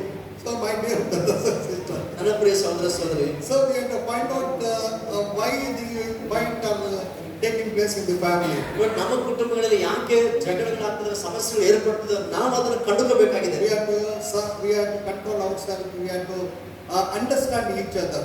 ಅಂದ್ರೆ ನಮ್ಮನ್ನ ನಾವು ಹತೋಟಿಗೆ ಇಟ್ಕೋಬೇಕು, ಒಬ್ರನ್ನೊಬ್ರು ನಾವು ಅರ್ಥ ಮಾಡ್ಕೋಬೇಕಾಗಿದೆ. But here they got this woman to find out Jesus. ಆದ್ರೆ ಇಲ್ಲಿ ನೋಡ್ತಾ ಇದ್ದೀವಿ, ಈ ಶಾಸ್ತ್ರ ಪರಿಸರರು ಆ ಸ್ತ್ರೀಯನ್ನ ತಪ್ಪದ ಸಿಗಿಬಿದಳನ್ನ ಹಿಡ್ಕೊಂಡು ಬರ್ತಿದ್ದಾರೆ. Because Jesus now was in a very crucial testing time. ಮತ್ತೆ ಈಗ ನೋಡ್ತಾ ಇದ್ರೆ ಪರಿಸ್ಥಿತಿ ಹೇಗಿದೆ ಅಂದ್ರೆ, ಯೇಸು ಸ್ವಾಮಿ ಒಂದು ಸಂದಿಗ್ಧ ಪರಿಸ್ಥಿತಿಯಲ್ಲಿ ಇದ್ದಾನೋ ಅನ್ನೋ ರೀತಿಯಲ್ಲಿ ಕಾಣಿಸ್ತಾ ಇದೆ. Because now Jesus cannot say that according to the scriptures it is written, you stone her. ನೋಡ್ರಿ, ಇವಾಗ ಯೇಸು ಸ್ವಾಮಿ ಧರ್ಮಶಾಸ್ತ್ರ ಪ್ರಕಾರ ಹೌದು ಕಲ್ಲೆಸಿರಿ ಕೊಲ್ರಿ ಅಂತ ಹೇಳೋದು ಇಲ್ಲ. And during that time the Romans were ruling the country. ನೋಡ್ರಿ, ಆ ಸಂದರ್ಭದಲ್ಲಿ ಹೇಗಿತ್ತಂದ್ರೆ ಪರಿಸ್ಥಿತಿ, ದೇಶವನ್ನ ರೋಮನರು ಆಳ್ತಾ ಇದ್ರು. And these Romans, apart from Romans, nobody had the authority to kill or stone anybody. ಮತ್ತೆ ಈ ರೋಮದವರು ಏನಿದಾರೋ ಅವರು ಹೊರತಾಗಿ ಮತ್ತೊಬ್ಬರನ್ನ ಕೊಲ್ಲುವ ಅಧಿಕಾರ ಬೇರೆ ಯಾರಿಗೂ ಇರಲಿಲ್ಲ. Because if Jesus says, okay, go and kill him, and he will disobey, and the Romans will attack Jesus. ಒಂದು ವೇಳೆ ಯೇಸು ಸ್ವಾಮಿ ಏನಾದ್ರು ಧರ್ಮಶಾಸ್ತ್ರ ಪ್ರಕಾರ ಕೊಲ್ರಿ ಅಂತ ತೀರ್ಪು ಮಾಡಿದ್ರೆ ಏನಾಗುತ್ತೆ, ಆ ರೋಮದವರು ಈಗ ಯೇಸು ಸ್ವಾಮಿಯ ವಿರುದ್ಧವಾಗಿ ಅವರು ಕ್ರಿಯೆ ನಡೆಸಬಹುದು. Because who has given the authority to take the law into your hand? ಯಾಕಂದ್ರೆ ಅವರು ಕೇಳ್ತಾರೆ ಬಂದು, ಕಾನೂನನ್ನ ಕೈಗೆ ತೆಗೆದುಕೊಳ್ಳೋ ಅಧಿಕಾರ ಯಾರು ಕೊಟ್ಟರು ಅಂತ ಕೇಳ್ತಾರೆ. And the second thing, Jesus came to save the mankind. ಮತ್ತೆ ಎರಡನೇ ವಿಷಯ ಏನಂತಂದ್ರೆ, ಯೇಸು ಸ್ವಾಮಿ ಲೋಕದಲ್ಲಿ ಬಂದದ್ದು ಶಿಕ್ಷಿಸೋದಕ್ಕೋಸ್ಕರ ಅಲ್ಲ, ಬದಲಾಗಿ ರಕ್ಷಿಸೋದಕ್ಕೋಸ್ಕರ. He would have given permitted them what is preaching, why he came into the world in order to save mankind, that will be becomes vanished. ಒಂದು ವೇಳೆ ಯೇಸು ಸ್ವಾಮಿ ಏನಾದ್ರು ಆಕೆ ಧರ್ಮಶಾಸ್ತ್ರ ಕೊಲ್ರಿ ಅಂತೇಳಿ ತೀರ್ಪು ಮಾಡಿದ್ರೆ ಆತನ ಬಂದಂತ ಉದ್ದೇಶ ಸಂಪೂರ್ಣವಾಗಿ ಇಲ್ಲದಾಗಿ ಹೋಗ್ಬಿಡ್ತದೆ. And immediately he cannot say, don't kill her also. ಮತ್ತೆ ಯೇಸು ಸ್ವಾಮಿ ತಕ್ಷಣ ಕೂಡ ಇಲ್ಲಪ್ಪ ಕೊಲ್ಬೇಡ್ರಿ ಅಂತ ಕನಿಕರ ಪಟ್ಟು ಹೇಳಲೂ ಇಲ್ಲ. Because if they say that you are disobeying the scriptures, ಒಂದ್ ವೇಳೆ ಯೇಸು ಸ್ವಾಮಿ ಏನಾದ್ರು ಕನಿಕರದಿಂದ ಕೊಲ್ಬಾರ್ದು ಅಂತ ಹೇಳಿದ್ರೆ ಅವರೇ ತಪ್ಪು ಮತ್ತೆ ಮಾತಾಡ್ತಾರೆ. ಯೇಸು ಸ್ವಾಮಿ you are against the Moses law. ನೀನು ಮೋಶೆ ಧರ್ಮಶಾಸ್ತ್ರ ವಿರುದ್ಧವಾಗಿದೆಯಾ ಅಂತ ಮತ್ತೆ ಯೇಸು ಸ್ವಾಮಿ They can accuse Jesus in that way. ಆ ರೀತಿ ಯೇಸು ಸ್ವಾಮಿ ನಿಂದಿಸಲಿಕ್ಕೆ ಕಾರಣ ಹುಡುಕ್ತಾರೆ. So many times people wanted to do like that. ಅನೇಕ ಸಾರಿ ಜನರು ಈ ರೀತಿಯಲ್ಲಿ ಅವರು ನಡ್ಕೊಳ್ಳೋರಾಗಿದ್ದಾರೆ. But Jesus, he heard all their statement. ಅಲ್ಲಿ ನಾನು ನೋಡ್ತಿದ್ದೆ ಯೇಸು ಸ್ವಾಮಿ ಅವರು ಮಾತನಾಡಿದ ಎಲ್ಲಾ ಮಾತುಗಳನ್ನ ಆತನ ಹಾಗೆ ಮೌನವಾಗಿ ಕೇಳಿಸ್ಕೊಂಡ. He knew the nature and the cunning plan of these people. ಮತ್ತೆ ಆ ಜನರ ಸ್ವಭಾವ, ಆ ವಂಚನೆಯ ಸ್ವಭಾವ ಆತನ ಬಲ್ಲವನಾಗಿದ್ದ. And the Bible says he stood down and he was writing down. ಬೇರ್ಬೇಕಂತ ಆತನಲ್ಲಿ ಬಾಗಿದವನಾಗಿ ನೆಲದ ಮೇಲೆ ಆತನ ಏನೋ ಬರೀತಾ ಇದ್ದಾನೆ. And as he was stooping down and he was writing, ಆತರ ರೀತಿಯಲ್ಲಿ ಬಾಗಿ ನೆಲದ ಮೇಲೆ ಬರೀತಾ ಇರಬೇಕಾದ್ರೆ, and the Bible says they were continuing there, they were asking, tell us the answer. ಬೇರ್ಬೇಕು ಹೇಳುತ್ತೆ, ಅವರಾದ್ರೂ ಬಿಡುಗಡೆ ಕೇಳ್ತಾ ಇದ್ದಾರೆ, ನಮ್ಗೆ ಉತ್ತರ ಹೇಳು, ಏನ್ ಮಾಡ್ಬೇಕು ಅಂತ ಉತ್ತರ ಹೇಳು ಅಂತ ಕೇಳ್ತಾ ಇದ್ದಾರೆ. And immediately Jesus said, ತಕ್ಷಣ ಯೇಸು ಸ್ವಾಮಿ ಹೇಳ್ತಾ ಇದ್ದಾರೆ, he that is without sin among you, let him first cast a stone on her. ನಿಮ್ಮಲ್ಲಿ ಪಾಪವಿಲ್ಲದವನು ಯಾರೋ ಅವನೇ ಮೊದಲು ಆಕೆಯ ಮೇಲೆ ಕಲ್ಲನ್ನು ಹಾಕಲಿ ಎಂದು ಹೇಳಿದನು. This answer they didn't expected from Jesus. ಈ ಉತ್ತರ ಯೇಸು ಸ್ವಾಮಿಯಿಂದ ಅವರ ಅಸಲು ಬಯಸಿದ್ದೇ ಇಲ್ಲ. And immediately the Bible says everybody from the small to the elder, they all went out. ದೇವರು ಹೇಳ್ತದೆ, ಆ ಮಾತು ಕೇಳಿದಾಗ ದೊಡ್ಡವರಿಂದ ಹಿಡಿದು ಚಿಕ್ಕವರು ತನಕ ಎಲ್ಲರೂ ಕೂಡ ಹಾಗೆ ಕಲ್ಲುಗಳನ್ನು ಕೆಳಗೆ ಬಿಟ್ಟಾರೆ, ಒಬ್ಬರಾಗೊಬ್ಬರು ಹಿಂದೆ ಹೋಗ್ಬಿಟ್ಟು. And the Bible says that they were convicted of their own conscience, went out one by one.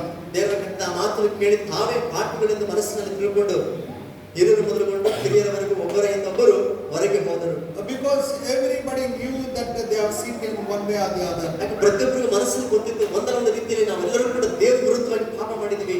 When they brought this woman, they came all together. ನೋಡ್ರಿ, ಆ ಸ್ತ್ರೀನಲ್ಲಿ ಕರೆತಂದಾಗ ಅವರೆಲ್ಲರೂ ಕೂಡ ಒಟ್ಟಿಗೆ ಬಂದಿದ್ದಾರೆ, thinking that they are very doing a good thing. ಅಂದ್ರೆ ನಾವೇನೋ ದೊಡ್ಡ ಘನ ಕಾರ್ಯ ಮಾಡ್ತೀವಿ ಅನ್ನೋ ರೀತಿಯಲ್ಲಿ ಅವರು ಬಂದಿದ್ದಾರೆ. But when Jesus said this word, ಅಂದ್ರೆ ಯಾವಾಗಾದ್ರೆ ಯೇಸು ಸ್ವಾಮಿ ಈ ಮಾತನ್ನು ಹೇಳಿದ್ನೋ, they all went not together, they didn't go, but they went one after the another. ಆ ಮಾತು ಕೇಳಿದಾಗ ಅವರೆಲ್ಲರೂ ಒಟ್ಟಿಗೆ ಹೊರಟು ಹೋಗ್ಲಿಲ್ಲ, ಬದಲಾಗಿ ಒಬ್ಬರಿಂದ ಒಬ್ಬರು ಒಬ್ಬರಾದ್ರ ಒಬ್ಬರು ಅಲ್ಲಿ ಹೊರಟು ಹೋಗ್ತಾರೆ.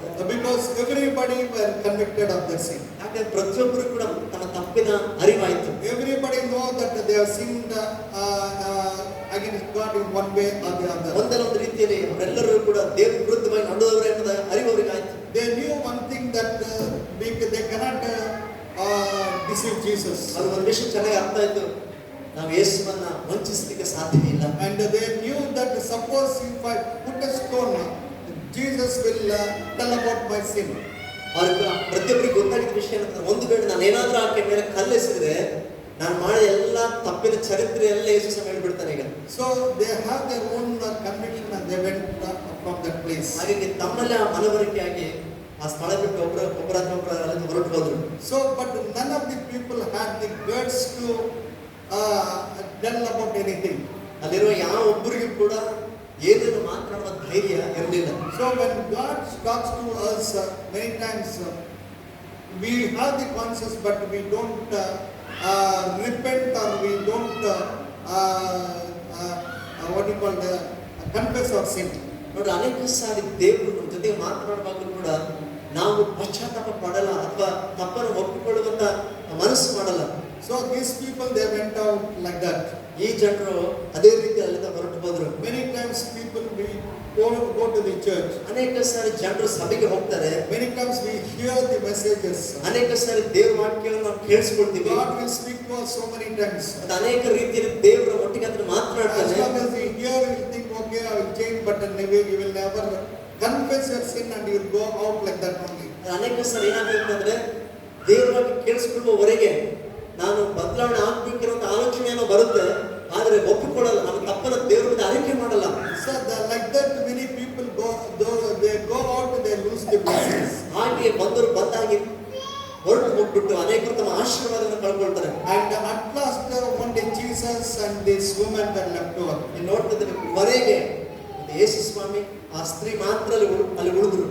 And probably the disciples would also appear disappeared from there. ಬಹುಶಃ ಅಲ್ಲಿ ಶಿಷ್ಯರು ಕೂಡ ಸ್ಥಳ ಬಿಟ್ಟು ಹೊರಟು ಅಂತ ಕಾಣ್ತದೆ. They also would have been afraid. This is a very crucial testing time for Jesus. Something may happen, better to vacate the place.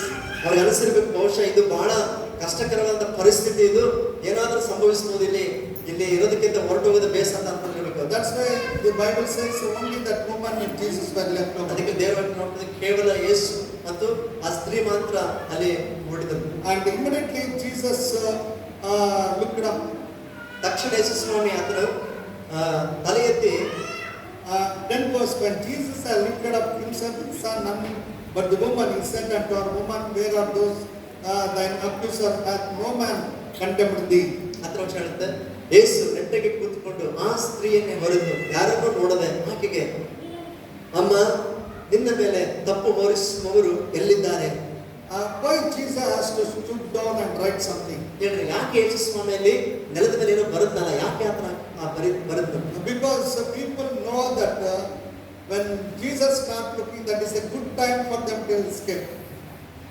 ಜನರಿಗೆ ಗೊತ್ತಿದ್ದು ಯೇಸು ಸ್ವಾಮಿ ತಮ್ಮನ್ನು ನೋಡ್ತಾ ಇಲ್ವಲ್ಲ, ಅದೇ ಒಳ್ಳೆ ಸಮಯ ಅಲ್ಲಿಂದ ಜಾಗ ಖಾಲಿ ಮಾಡ್ಲಿಕ್ಕೆ ಅಂತ. If Jesus would have been, if a person like me would have been in that position, ಒಂದು ವೇಳೆ ನನ್ನಂತ ವ್ಯಕ್ತಿ ಆ ಸ್ಥಾನದಲ್ಲಿ ಏನಾದ್ರು ಇದ್ದಿದ್ರೆ, definitely we would ask, okay, you brought that woman, where is that man? And then we'll talk about it. ನಾನು ಕೇಳ್ತಿದ್ದೆ ಆ ಜನರಿಗೆ, ಸರಿ, ತಪ್ಪು ಮಾಡುವಾಗ ಸಿಕ್ಕಳಂತ ಸ್ತ್ರೀನ ಕರ್ಕೊಂಡ್ ಬಂದಿರಲ್ಲ, ಆಕೆ ಜೊತೆಗೆ ತಪ್ಪು ಮಾಡಿದ ಆ ಮನುಷ್ಯ ಎಲ್ಲಿದ್ದಾನೆ, ಆತರ ಕರ್ಕೊಂಡ್ಬರಿ, ಆಮೇಲೆ ವಿಚಾರಣೆ ಮಾಡೋಣ ಅಂತ ಹೇಳ್ತಾ ಇರ್ತೇನೆ. If Jesus would not Jesus he stooped down and he was not looking to anybody. ಅಲ್ಲಿ ನೋಡ್ತೇವೆ ಯೇಸು ಸ್ವಾಮಿ ಅಂತನು ಅಲ್ಲಿ ನೆಲದಲ್ಲಿ ಇದ್ರ ಬಾಕಿದವನ ಏನೋ ಬರಿತಾ ಇದ್ದಾನೆ, ಯಾರು ಮಾತ್ರ ನೋಡ್ತಾ ಇಲ್ಲ. And that is the time everybody they left the place. ಆ ಸಮಯದಲ್ಲಿ ಅಲ್ಲಿದ್ದರೆಲ್ಲರೂ ತಮ್ಮ ತಪ್ಪಿನ ಅರಿವಾಗಿ ಅಲ್ಲಿಂದ ಸ್ಥಳ ಬಿಟ್ಟು ಒಬ್ಬರಂತೊಬ್ರು ಹೊರಟು. If I would have been, I would have was watching who will leave first. ಒಂದು ನಾನಲ್ಲಿ ಇದ್ದಿದ್ರೆ ನಾನು ಅನ್ಕೊಳ್ತೇನೆ, ಮೊದಲು ಯಾರು ಜಾಗ ಖಾಲಿ ಮಾಡ್ತಾರೆ ನೋಡ ಅಂತ ನಾನು ಏನ್ ಕಾಂಪಿಟೇಷನ್ ರಾಯ್ ಅಂತ would have asked something. ನಾವು ಗಡ್ಡೆ ಜೋರಾಗಿ ಕೇಳ್ತಿದ್ವಿ, ನಾವು ಮತ್ತೆ ತಪ್ಪಾಗಿ ಹಿಡ್ಕೊಂಡಿದ್ರಲ್ಲ, ಏನ್ ತಪ್ಪ ಕಲ್ಲ ನೋಡೋಣ ಅಂತ ಹೇಳ್ತಿದ್ದೆ. But Jesus is a gentleman. ಅದನ್ನ ನೋಡ್ತೇವೆ, ಬೇರೆ ಯೇಸು ಸ್ವಾಮಿ ಒಬ್ಬ ಸಭ್ಯಸ್ಥ. He will not make it a big galata, make the people to have fight, but very calmly, very peacefully he wanted to settle the matter. ಆತನ ಎಷ್ಟು ಸಭ್ಯಸ್ಥನೆ ನಡ್ಕೊಳ್ತಾನೆ ಅಂತಂದ್ರೆ ಯಾವುದೇ ಹೆಚ್ಚಿನ ಗಲಾಟೆ ಗೊಂದಲಕ್ಕೆ ಹತ್ರ ಹೋಗ್ಲಿಲ್ಲ, ಬದಲಾಗಿ ಅಂತ ಸನ್ನಿವೇಶವನ್ನ ಆತನು ಶಾಂತವಾದ ರೀತಿಯಲ್ಲಿ ಬಗೆಹರಿಸ್ತಾ ಇದ್ದ. So he was stooping down, people they left the place. ಆತನು ನೆಲದ ಕಡೆಗೆ ಬಾಗಿ ಆತನು ಬರೀದ ಸಂದರ್ಭದಲ್ಲಿ ಒಬ್ಬರಿಗೊಬ್ಬರು ಎಲ್ಲರೂ ಜಾಗ ಖಾಲಿ ಮಾಡಿದ್ರು. So even that woman would have escaped. ನೋಡ್ರಿ, ಆ ಸ್ತ್ರೀ ಆಕೆಗೆ ಅವಕಾಶ ಇತ್ತು ಅಲ್ಲಿಂದ ಹೊರಟು ಹೋಗ್ಲಿಕ್ಕೆ. Because Jesus is also not looking there. ಯಾಕಂದ್ರೆ ಯೇಸು ಸ್ವಾಮಿ ಯಾರು ನೋಡ್ತಾ ಇಲ್ಲ ಅಲ್ಲಿ. He was stooping down and writing down. ಆತ ನೆಲದ ಕಡೆಗೆ ಬಾಗಿ ಏನೋ ಬರೀತಾ ಇದ್ದಾರೆ.